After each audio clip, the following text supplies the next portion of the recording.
Halo Sobat Militer, jumpa lagi bersama Calon Magister, channelnya para pengamat militer bos. Mantan Menteri Pertahanan AS berujar jika Indonesia berkesempatan memiliki jet tempur Su-35 tanpa kena sanksi Katsa. Wah, tentunya ini sangat bertolak belakang seperti yang sering diberitakan ya bos, bahwa Indonesia sangat mungkin kena sanksi Katsa jika akuisisi Su-35. Pertanyaannya kok bisa ya?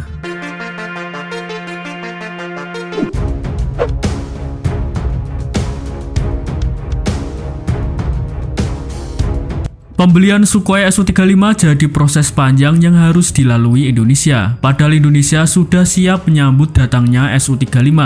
Namun ancaman sanksi Katsa dari Amerika Serikat membuat Indonesia urung mempercepat pembelian jet tempur Su-35.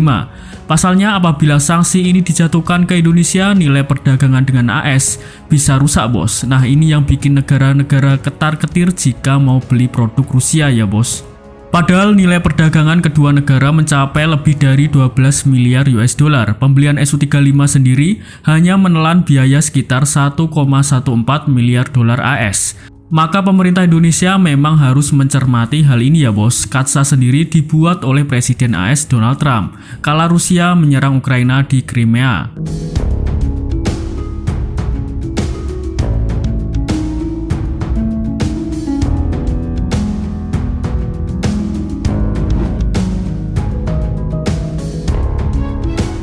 Katsa awalnya ditujukan untuk menekan Rusia gegara serangan itu, namun belakangan malah sanksi diperlebar bagi negara-negara yang membeli perangkat militer dari Rusia.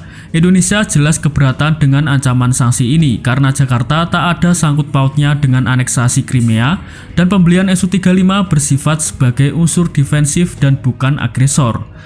Ya negara kita memang butuh modernisasi ya bos, mengingat jet tempur negara kita ya tahu sendiri bos sudah mulai menua. Yang mengejutkan bagi Menteri Pertahanan Amerika Serikat era pemerintahan Trump, Jim Mattis, sanksi Katsa tak boleh sewenang-wenangnya dijatuhkan kepada mitra Amerika Serikat yang membeli barang Rusia. Nah, karena menurut Mattis bukan berarti negara membeli perangkat militer Rusia condong ke Moskow, bos.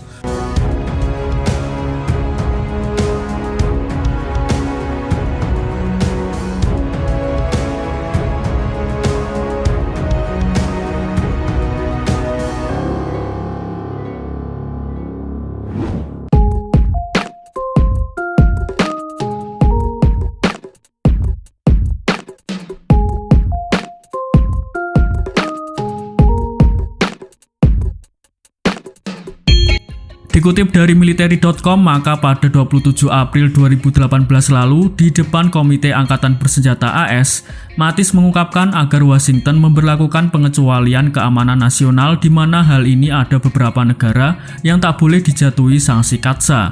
Karena negara-negara ini akan memberikan dampak jangka panjang bagi Amerika Serikat, bos. Ada negara-negara di dunia yang mencoba untuk berpaling dari senjata dan sistem yang sebelumnya bersumber dari Rusia, kata Mattis. Mantan Menteri Pertahanan Mattis mengambil contoh India dan Vietnam. Alutsista kedua negara itu didominasi buatan Rusia, bos. Namun baik India dan Vietnam menggunakan alutsistanya untuk melawan China yang saat ini jadi musuh utama Amerika Serikat. Hal inilah yang perlu didukung oleh Washington AS dengan melonggarkan sanksi Katsa atas keduanya. Nah kalau konteks Indonesia bagaimana nih bos? Masa mau melawan Singapura dan Australia yang notabene sekutu Paman Gober, yang sepertinya ya tetanggaan dengan Indonesia bos. Sepertinya ya bakal diperhitungkan sekali lagi oleh AS ya bos. Nah, mantan Menteri Pertahanan AS itu berujar bahwa hanya perlu melihat ke India, Vietnam, dan beberapa negara lain untuk menyadari bahwa pada akhirnya AS akan menghukum dirinya sendiri di masa depan dengan kepatuhan ketat terhadap Katsa. Mattis melanjutkan langkah yang sama juga harus diambil kepada Indonesia, di mana Jakarta memegang peran strategis bagi kepentingan AS di Asia Selatan.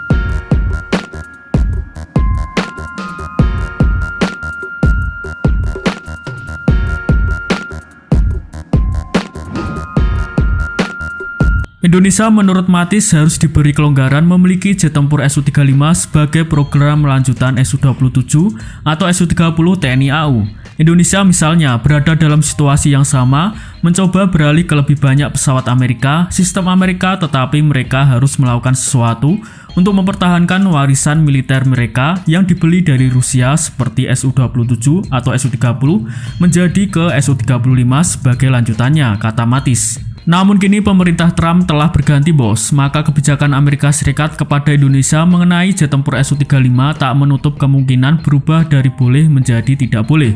Nah ini tentunya bukan kabar yang baik ya bos buat Indonesia. Jet tempur Su-35 yang dinanti-nantikan khususnya para fans boy Pak Putin ini bisa kesampaian atau tidak.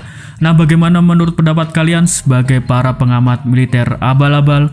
Oke cukup sekian video kali ini, silahkan berikan pendapat kalian di kolom komentar bos. Terima kasih, tetap barbar dan salam baku hantam.